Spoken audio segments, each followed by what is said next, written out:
A silent rider buys a mother and child, unaware that she would heal his heart.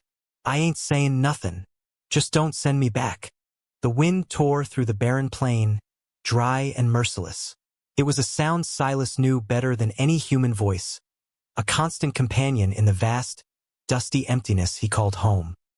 His homestead was a lonely testament to endurance, a small cabin and a sturdy barn crouched against the unending expanse of the slate evening sky. Inside, the silence was just as profound, broken only by the creak of floorboards under his deliberate weight or the pop of resin in the stove. He lived a life of routine, a penance measured in chopped wood and mended fences, his face a weathered mask that concealed a deep, raw guilt. Years had passed since he'd buried his wife and daughter on the small hill overlooking the cabin, but the grief remained, a cold stone in his chest. He was emotionally numb, a reclusive man who had walled himself off from a world that had taken everything. His days were spent in hard labor, his nights in the smoky lamplight, his tired eyes seeing nothing but the ghosts of what he'd lost. He chopped wood deep into the night, as if splitting his guilt into pieces. Each swing of the axe was a suppressed memory, each splinter a shard of pain he refused to acknowledge. He didn't know it yet, but his first true home was right in front of him, waiting just beyond the edge of his self-imposed exile, in the heart of a suffering he was about to witness. In the nearby town, a place of biting wind and harder judgments, Alara stood with her small son, Leo. She was a woman stripped of everything but a quiet, fierce dignity. Her husband's family, led by the broad-shouldered land baron Jedediah Thorne, had cast her out after her husband's death, claiming the debt on their small plot of land was hers to bear alone. They had taken the wagon, the tools, the last of the furniture, and finally, in a last act of cruelty, the warm coat from her back, leaving her exposed and shivering in the center of the dusty street. She appeared broken, her body rigid with cold and exhaustion, but her eyes were not shattered. They were alert, watchful, the eyes of a survivor. Her son, Leo, clung to her worn-down dress, his small face buried in its folds, his silence a mirror of her own. The townsfolk watched, some with pity, most with a cold indifference that was its own kind of violence. Alara did not beg. She did not cry. She simply stood, enduring, a solitary figure against the backdrop of society's casual cruelty. She was a manifestation of old wounds for anyone who cared to look, a living ghost in a town that preferred its tragedies buried and forgotten. The dust swirled around her feet, a gritty promise of the hardship to come. She was a scroll of suffering, written in a language of concealed pain and overtired resolve. Silas rode into town on a horse as quiet and weathered as he was, his need for salt and flour forcing him from his isolation. The dusty sun cast long, skeletal shadows across the main street. He kept his gaze low, his business a quick, unobtrusive transaction, but the silence of the crowd drew his attention. It was a different kind of silence than the one he knew, not peaceful but predatory. He saw her then, a woman, coatless in the frosty air, a small child clutching her legs. Her stillness was what struck him first. It was the stillness of a cornered animal, a posture of absolute, contained fear. He saw the worn-down fabric of her dress, the way the biting wind stung her skin, making her tremble. He saw the mocking stares of the men gathered outside the saloon, Jedediah Thorne among them, his massive frame radiating a smug, earthy power. A memory flickered, sharp and unwelcome. His own wife, Sarah, shivering with a fever he couldn't break, her hand growing cold in his. He flinched, a barely perceptible tightening of his jaw. He was a man who acted against his nature only once, and it had cost him everything. Yet he found his feet moving. He dismounted, the clinking of his spurs on the hard-packed earth the only sound. He walked past the onlookers, his gaze fixed not on them, but on the woman. Alara saw him coming, a tall, silent rider, and her body went even more rigid. She expected another insult, another cruelty. She crouched slightly, pulling Leo tighter against her. Silas stopped before her. He said nothing. For a long moment the world seemed to hold its breath. Then, with a slow, deliberate movement, he unbuttoned his heavy sheepskin coat. He hesitated, his hand trembling almost imperceptibly. This was not his way. This was an invitation to a pain he had long since sworn off. He pushed the thought away. He silently placed the coat around her shoulders. It was heavy, warm, smelling of wood smoke and leather. Alara shivered violently, a tremor that came from deep within, born of suspicion as much as cold. Her tired eyes, which had seen everything, looked up at him, searching for the trick, the price. He met her gaze for a second, and in his, she saw not pity, but a familiar, hollowed-out ache. Jedediah Thorne laughed, a coarse, booming sound. Looks like she found a buyer. How much for the pair, Silas? Silas did not turn. He simply looked at the child, then back at Alara. He remained silent. Then, "You're coming with me." It was not a question. It was a statement, flat and final, a rock thrown into the still water of his life. Something had changed. He had acted. The journey back to the homestead was a study in profound, unnerving silence. Alara sat stiffly on the wagon seat beside him, the heavy coat a foreign weight on her weary shoulders. She clutched Leo, who had not made a sound since they'd left the town. His small face a mask of confusion and fear. She breathed softly, her mind racing. This man, this silent rider, had intervened. He had spoken 2 sentences, both of which had irrevocably altered her life, yet she knew nothing of him. His kindness felt like a trap, his silence a threat. Every creak of the wagon wheels, every soft snort from the horse, seemed to amplify the tension between them. She watched his hands on the reins, large, calloused, reliable. They were the hands of a man who worked, who built, who endured. But they could also be the hands of a man who took. Her own past had taught her that kindness often came with a hidden, brutal cost. She was prepared for it, her spirit braced for the eventual demand. When they arrived, the homestead looked as desolate as she felt. The cabin was small, functional, its wooden door a dark, unwelcoming mouth.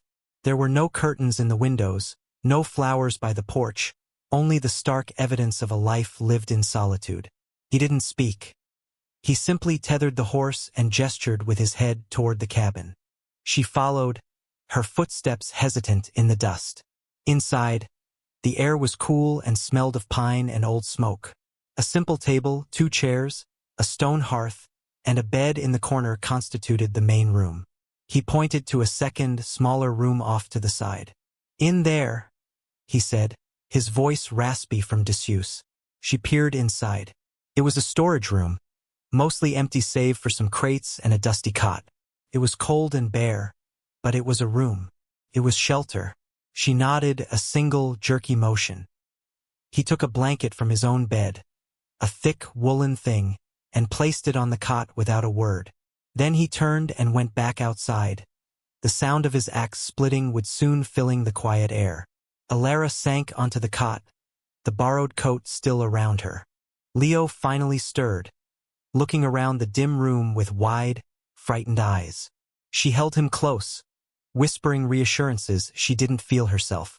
This was their new reality, a shared roof with a stranger, a life governed by a rhythm of work and silence. There were no words, just the stark separation of their spaces. He slept in the main room by the stove. She and Leo slept in the cold storage room. Their only communication was the sound of his boots on the floorboards in the morning and the soft click of her door latching at night. She stayed. Days bled into one another, marked by the rising of the pale winter sun and the fall of the slate evening sky. A routine formed, unspoken and rigid. Silas would rise before dawn, his movements quiet, deliberate. He would leave bread and a piece of dried meat on the table before heading out to the barn or the woodpile. Alara would wait until she heard the cabin door close before emerging with Leo. She ate what was left for her, her gratitude warring with a deep, concealed suspicion. She was not a guest, nor was she a prisoner. She was simply there, a silent presence in his silent world. He never spoke to her, and she, in turn, offered no words. Her fear had receded into a cautious, watchful state. She observed him from the small window of her room, seeing a man locked in a battle with his own land and, she suspected, his own mind.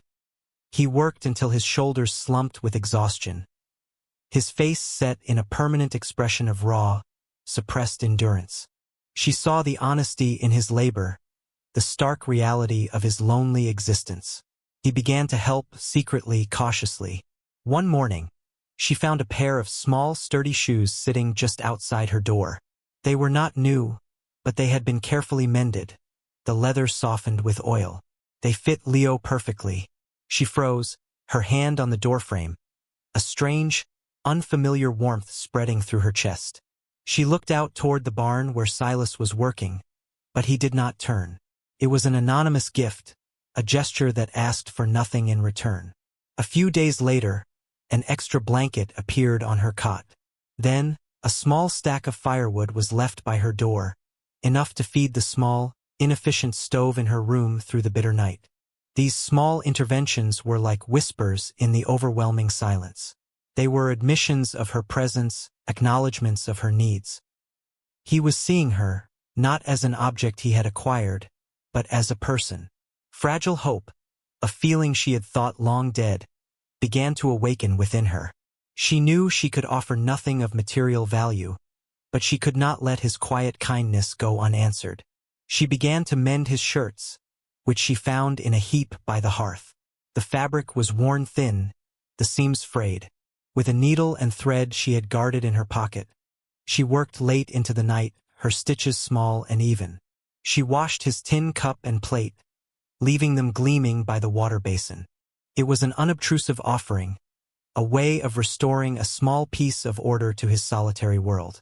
One evening, he came in from the cold and found a steaming bowl of stew on the table, made from the rations he provided. He stopped, his tired eyes fixing on the bowl. He looked toward her closed door. He ate in silence, but the rhythm of his chewing seemed slower, less mechanical. A connection was being forged, not with words, but with shoes and mended cloth, with firewood and warm stew. It was a language of small, deliberate gestures, a fragile bridge being built across a chasm of pain and mistrust. The biting wind that had been a constant threat for weeks finally delivered on its promise, howling down from the mountains like a hungry wolf. Snow began to fall, thick and fast, burying the dusty vastness under a blanket of white. Within a day, the homestead was an island in a sea of frost and cracking ice. The world shrank to the four walls of the small cabin. The storm forced a proximity that their silent arrangement had carefully avoided. The deep fog of the blizzard pressed against the windows, trapping them not just with the cold, but with each other. That first night, a new sound broke the silence. A small, dry cough from Alara's room. By morning, it had become a harsh, ragged gasp. Leo had a fever. Alara emerged from her room, her face a mask of overtired panic. The boy was wrapped in every blanket she had, his skin flushed, his breathing shallow. "He's burning," she whispered, the words torn from her, the first she had spoken to Silas directly since their arrival. Silas looked at the boy, and the cold stone in his chest seemed to crack. He saw not just a sick child, but the ghost of his own daughter, her small body consumed by a fever he had been helpless to stop. He swallowed, the motion sharp in his throat. The old numbness threatened to overwhelm him, but then he looked at Alara's terrified face. Her quiet strength had fractured, revealing the raw fear beneath. He nodded, a single, firm gesture. "I know what to do," he said, his voice steady, surprising them both. He moved with a purpose she had never seen inside the cabin. He stoked the stove until it radiated a powerful warmth. He melted snow in a large pot, showing her how to bathe the boy's forehead and wrists with a cool, damp cloth. He went into his own room and returned with a small wooden box. Inside were dried herbs. "Willow bark," he explained, crushing it into a powder. For the fever, they worked together through the long day and into the even longer night.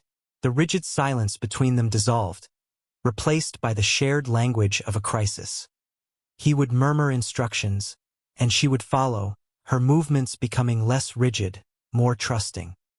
He held the tin cup of bitter tea to Leo's lips while she cradled the boy's head.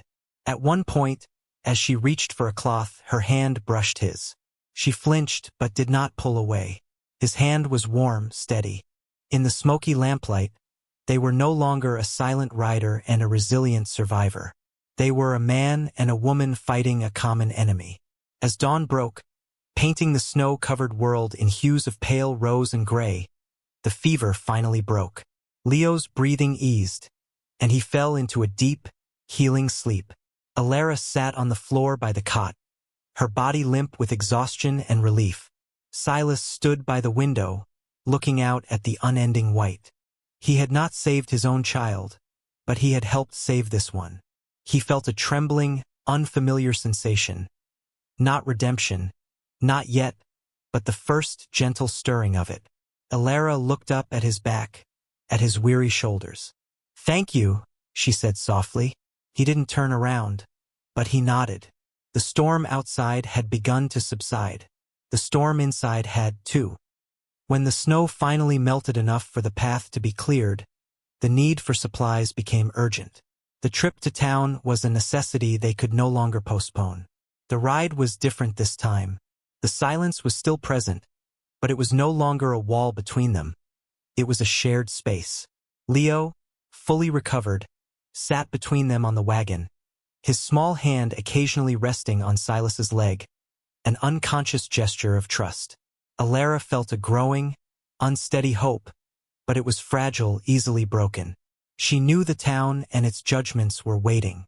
As they pulled onto the main street, it was as if no time had passed. The same eyes watched them, but now the curiosity was laced with a smug, knowing cruelty. Jedediah Thorne stood in front of the general store, his bulk blocking the entrance, a mocking grin on his face. "Well, look what the thaw brought in," he boomed, his voice carrying across the street. "Silas, you bring your new property to show her off?" Alara flinched as if struck. She lowered her gaze, her face burning with shame, and pulled Leo closer. The child clung tightly to her, sensing his mother's distress. She felt the eyes of the entire town on her, stripping her down once more, not of her clothes, but of the quiet dignity she had so carefully rebuilt. She was just as he'd named her, property. A bought woman. The laughter of the other men joined Thorne's, a chorus of casual degradation. She felt a familiar, bitter exhaustion settle over her. Nothing had changed. She was still just a woman he had taken in, and this was the price. But then, something shifted. Silas, who had been tying the reins, straightened up. He moved not with anger, but with a slow, deliberate calm that was more intimidating than any rage. He stepped off the wagon and walked around to her side. He didn't look at Thorne or the crowd. He looked at her. He waited until she raised her eyes to his. Then he stepped forward, placing himself between her and the mocking crowd. He was a shield, silent but firm. Thorne's laughter faltered. "What's the matter, Silas?" "Protecting your investment." Silas finally turned his head, his tired eyes fixing on Thorne with an unnerving intensity. The crowd fell silent, waiting. They expected a fight, a curse, a violent outburst. Instead, Silas spoke, his voice low but carrying with absolute clarity in the sudden quiet. "She's with me," he said. He paused, letting the words settle. Then he delivered the final, devastating blow to their assumptions. "Not bought." Chosen, a collective breath was drawn. The words hung in the frosty air, simple, honest, and powerful. Chosen. It was a public declaration, a claiming not of ownership but of kinship. It was a defense not just of her honor, but of his own. Jedediah Thorne stood speechless, his face flushing with anger and surprise. The crowd shifted, their mockery turning to an uncomfortable respect. Alara stared at Silas's back, and for the first time since her husband had died, she cried. They were not tears of shame or fear, but of a profound, trembling relief. He stayed there, a silent guardian, until every whisper had died down. The ride home was steeped in a new kind of silence, one that was deep and resonant, filled with the unspoken weight of his declaration. The air between them was charged, not with tension, but with a tender, raw emotion. Elara kept glancing at his profile, the weathered lines of his face that she was beginning to learn, seeing him now not just as a protector, but as a man who had publicly bound his fate to hers. He had named her chosen.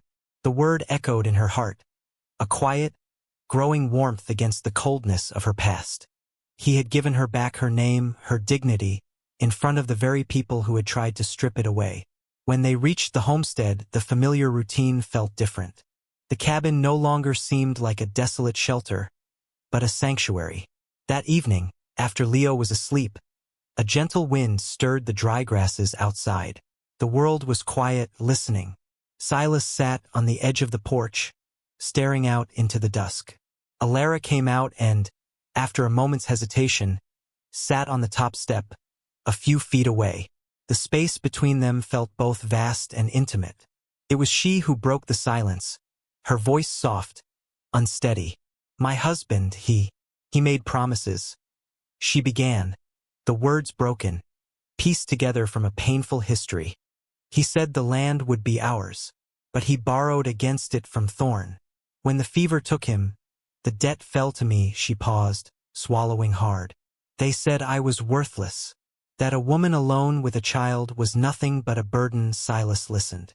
He didn't look at her, but his entire being was focused on her voice.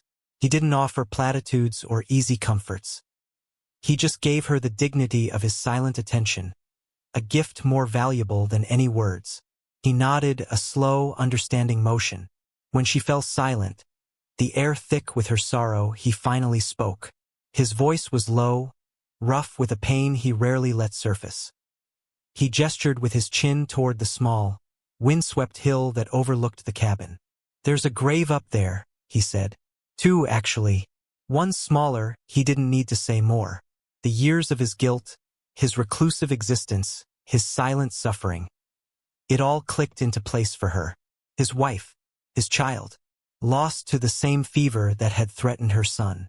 "I couldn't stop it," he breathed, the confession a ghost of a sound. "I was a day late getting the doctor." A day, the raw agony in that single word laid his soul bare. He was not just a quiet man. He was a man consumed by a single, devastating failure. Elara looked at him, at this man who had seemed so impenetrable, and saw the deep, trembling wound he carried.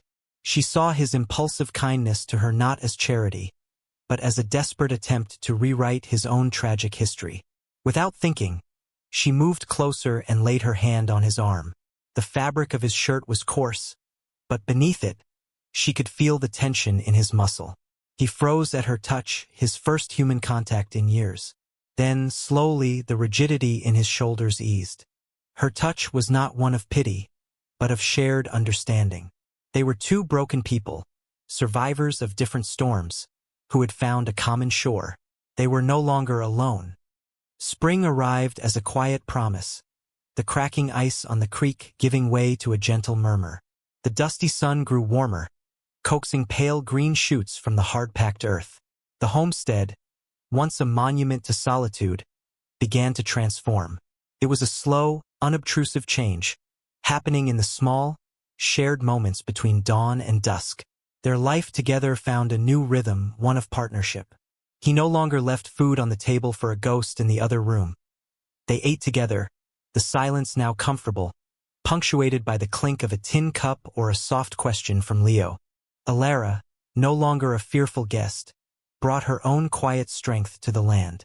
She found a small, protected patch of soil near the cabin and, using a shovel Silas had repaired for her, began to plant a garden. She coaxed life from the unforgiving ground with the same gentle persistence she used to coax smiles from her son. Silas watched her, his hands still for a moment as he stood by the barn door, and felt a sense of rightness, of things falling into their natural place. The house began to fill with the sounds of a life being lived, not just endured. The constant, rhythmic thump of his axe was now joined by the softer sounds of Elara humming as she worked, or Leo's occasional, bright laughter as he chased butterflies. The boy, once a silent shadow of his mother, blossomed in the safety of the homestead. He followed Silas everywhere, his small face tilted up in adoration. Silas, in turn, began to emerge from his shell of grief. He started teaching Leo how to carve, his large, calloused hands guiding the boy's small ones around a piece of soft pine. He carved a small, rough horse for the boy, and the look of pure joy on Leo's face was a balm to a wound Silas thought would never heal. He was discovering a capacity for gentleness he thought he had buried on the hill. Their bond deepened not through grand declarations, but through the shared labor of building a home. He repaired the leaky roof, and she patched the worn blankets. He brought in a deer from the woods, and she made it last for weeks, her resourcefulness a quiet marvel. One evening, she found him staring at the two small graves on the hill, his expression distant. She came and stood beside him, and he didn't pull away. They stood together, two living souls honoring the dead, their shared presence a comfort against the vast, lonely sky. Winter had passed. The season of survival was over, and a season of living had begun. Their homestead, once a place of penance and isolation, was thriving. It had become a true home. From dust and silence grew a home. From closed hearts, a family. This is not a story of grand passion or loud proclamations shouted from the rooftops. It is a testament to the quiet, deliberate power of human connection, a love that grows where no one looks. It is found in the space between words, in the shared warmth of a stove on a cold night, in the unspoken promise of a mended shirt.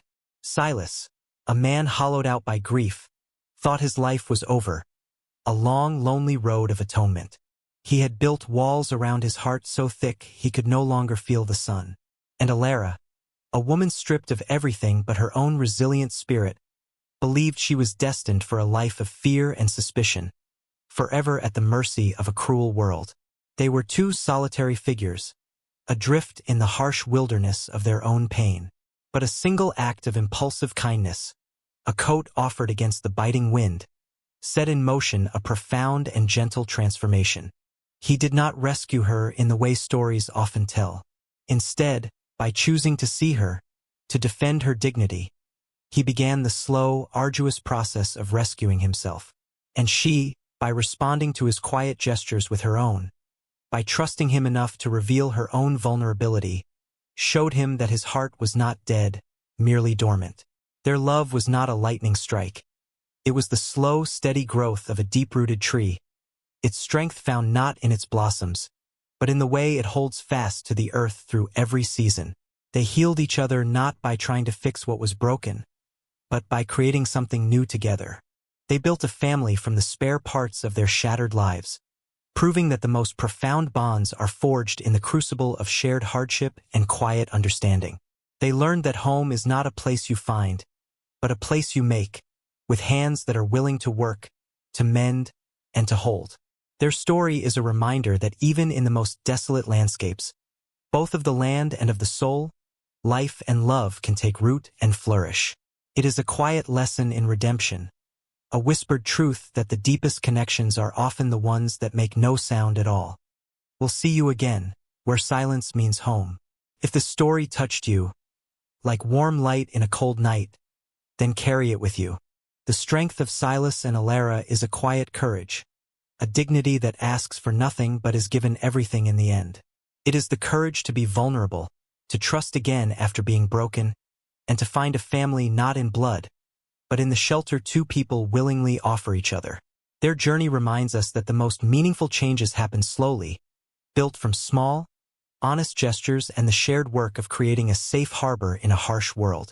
Subscribe to our channel for more stories full of silence, courage, and genuine closeness.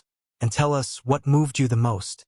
Was it the moment he placed the coat on her shoulders, the public declaration that she was chosen, or the quiet confession of their shared grief?